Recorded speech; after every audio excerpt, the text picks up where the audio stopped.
बीमारी है और इसको 5 मिनट के अंदर यहाँ पर जानते हैं कि आई फ्लू है क्या और इसके लक्षण क्या है, और अगर किसी को हो गया है तो इससे कैसे बचा जा सकता है, क्या ट्रीटमेंट है। तो समझिएगा पहले दोस्तों कि किस तरीके से भारत में ये पांव पसार रहा है आई फ्लू। एक्चुअल में ये आई की वजह से ये नाम दे दिया गया है आई फ्लू, क्योंकि फ्लू नाम आता है तभी जब बहुत से लोगों में संक्रमित होता है, संक्रामक तरीके से कोई बीमारी फैलती है। अगर मैं बात कर लेता हूँ कि अगर आंखों के लक्षण में ये क्या कारक लेकर आता है और एक्शन में इसके क्या इलाज हो सकते हैं, क्या फैक्टर है, तो सबसे पहली बात अगर मैं आपको दिखाता हूँ, एक लाल आंख बनी हुई है सामने, और समझने वाली बात ये है कि आई फ्लू है क्या। आई फ्लू को जानते हैं कि दूसरे नाम से यानी कंजक्टिवाइटिस, और इस कंजक्टिवाइटिस को ही आई फ्लू नाम दिया गया। मतलब जो हमारी आंख में एक झिल्ली होती है, पारदर्शी झिल्ली होती है, बहुत पतली सी झिल्ली होती है, और उस झिल्ली को कहा जाता है कंजक्टिवा। और जो कंजक्टिवा झिल्ली होती है वो कहीं ना कहीं वो संक्रमित हो जाती है, और उस संक्रमण से हमारी आंख पर दुष्प्रभाव देखने को मिलते हैं। तो ये बीमारी क्या है, आइए जानते हैं कि आई फ्लू, जिसे हम आंख आने के नाम से हम कहते नहीं थे कि जो अगर ग्रामीण परिवेश में आप रहते हो तो जानते होंगे आप या जानती होंगी आप कि हमारी लाल आंखें हो जाती, कहते हैं कि बच्चे की आंख आ गई या हमारी आंख आ गई। तो जब ये आंख आने की बीमारी है, तो जब ये बहद रूप में फैलती है संक्रामक तरीके से, तो एक नाम दे दिया गया कंजक्टिवाइटिस यानी आई फ्लू। यानी आम संक्रामक जो है तरीके से फैलता था, लेकिन क्या हुआ एक्चुअल में, अब ये भारत में बहुत तेजी से फैल रहा है। अनदेखा किया तो आंख खराब होने के खतरा बहुत ज्यादा है। और याद आपको ये रखना है कि जो आई फ्लू होता है ये दोस्तों बैक्टीरिया और वायरस। सबसे बड़ा खतरा क्या है कि अगर आप किसी से मिलते हैं, जैसे कोरोना वायरस फैला था तो वो एक बहुत ज्यादा हानिकारक था, लेकिन यहाँ पर क्या है कि अगर आप किसी से हाथ मिलाते हैं या किसी से मिलते ही है तो ये वायरस आपके अंदर जो है आ सकता है। समझिए, आई फ्लू वायरस से संक्रमित होने की वजह से, यानी जो संक्रमित अगर कोई हो गया है तो उससे दूसरा, मतलब अगर हमें आई फ्लू हो गया है तो हमसे यानी कोई दूसरा अगर मिलने आता है उसके चांसेस बढ़ जाते हैं। यानी यह बीमारी एक व्यक्ति से दूसरे व्यक्ति में आसानी से फैलती है। क्या ये वायरस से ही फैलती? नहीं, ये बैक्टीरिया और वायरस दोनों से फैलती है। और ये दोस्तों फैलती कब है, ये क्यों इस समय फैल रही है, क्योंकि इस समय भारत में बाढ़ और एनवायरमेंट के जो फैक्टर है वो चेंज हो रहे हैं। यानी भारत में जो बाढ़ की वजह से हमारे एनवायरमेंट में जो बैक्टीरिया है, जो वायरस है, वो काफी मात्रा में सक्रिय है।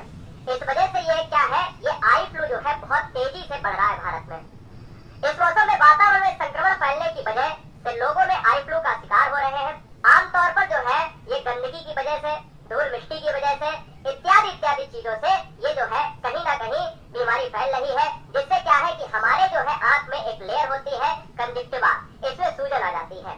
सबसे पहली बात आपको जानना चाहिए कि इसमें आपके लक्षण क्या हो सकते हैं और ये आपको कैसे लगेगा कि ये बीमारी हमको हो गई है। समझिएगा, देखिएगा दोस्तों कि अगर आप प्रमुख लक्षण की बात करें तो आंखों में अगर कोई कीचड़ आने की बात है, आंखों का लाल होना, आंखों का भारी होना, सुबह उठने पर आंखों का चिपकना, यानी जो चिपकने की बात करते हैं कि भाई दोनों जो आईलिड होती है यानी पलकें होती हैं वो आपकी चिपक गई है, ऐसा लगता है कि भारीपन बहुत ज्यादा हो गया है। आंखों में सूजन आपको दिख रहा है कि भाई सूजन है।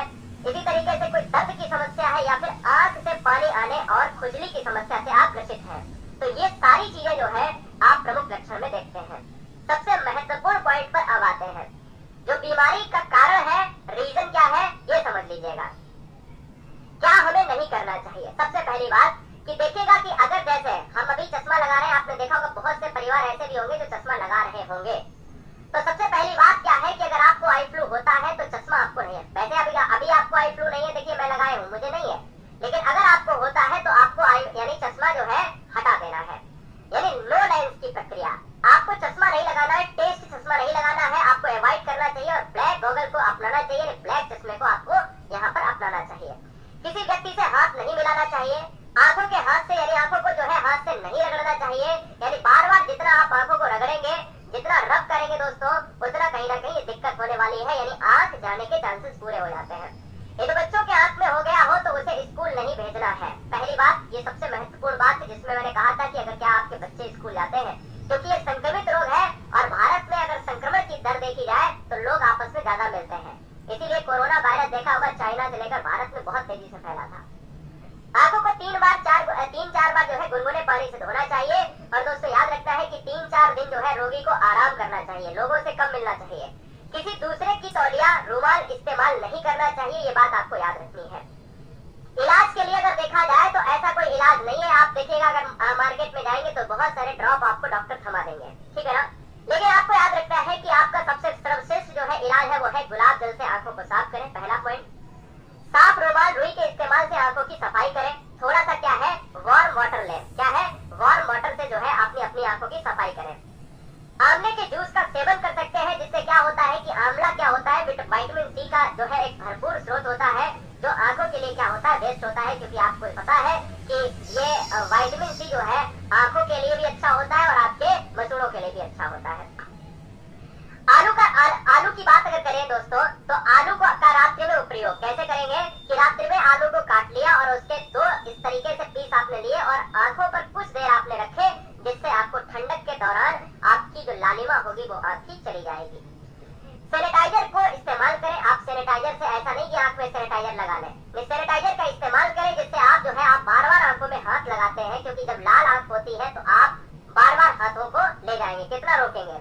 लेकिन आपको याद रखना है कि सैनिटाइजर का इस्तेमाल करें, वार्म वाटर का इस्तेमाल करें, गर्म पानी का इस्तेमाल करें और आंख को ज्यादा मले नहीं। सबसे पहली बात, आंख को मलना नहीं है, नो टॉवल, दूसरे की तौलिया यूज नहीं करना है भैया। और टच आई, सबसे बड़ा फैक्टर ये है कि जितना हम टच करेंगे उतना ही हम इसको मलेंगे, जिससे ये संक्रामक रोग हमारी आंख को डैमेज कर देगा। तो जितने भी परिवार इस वीडियो को देख रहे हैं, वीडियो को ज्यादा से ज्यादा शेयर करें, क्योंकि ये बीमारी बहुत तेजी से फैल रही है और इस बीमारी को बचने के लिए आपको एक ही काम करना है कि इससे बचाओ और इस दूसरे का कोई सामान इस्तेमाल नहीं करना, दूसरे से हाथ नहीं मिलाना। भैया नमस्कार है, ठीक है ना, नमस्ते है दूर से, ठीक है ना। तो आंख हमारा एक अहम हिस्सा है शरीर का, इसलिए हमें याद रखना है कि हमें आंख के लिए बहुत काम करना है, ठीक है ना। तो घरेलू उपाय बस यही है कि आपको आराम करनी चाहिए और लक्षणों पर विशेष ध्यान देना चाहिए, क्योंकि मौसम के एनवायरमेंट फैक्टर के बदलाव से ये आंखों में हो रही समस्या एक बहुत ही गंभीर और एक बहुत ही खतरनाक विषय बना हुआ है। ये वीडियो अपने 4 दोस्तों में, 4 मित्रों में, 4 रिश्तेदारों में